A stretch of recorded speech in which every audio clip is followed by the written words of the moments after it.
విక్రమార్కుని కథలో భాగంగా 2 బేతాళ కథలను తెలుసుకున్నాం కదా.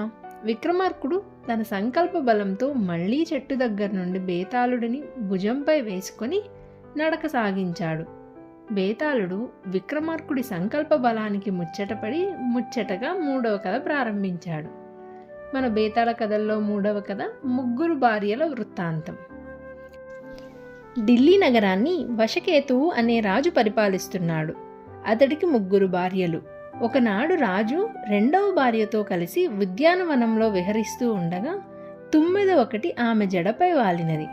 దానికే ఆమె సొమ్మసిల్లి పడిపోయింది.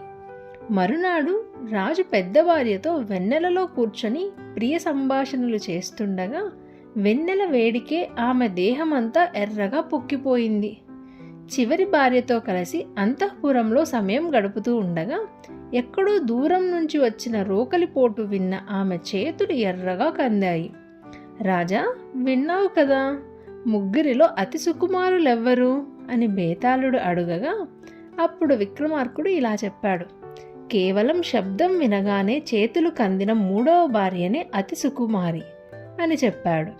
అది విన్న బేతాళుడు బలా విక్రమార్క అని చెప్పి తుర్రున తన స్థావరమైన చెట్టును చేరుకున్నాడు.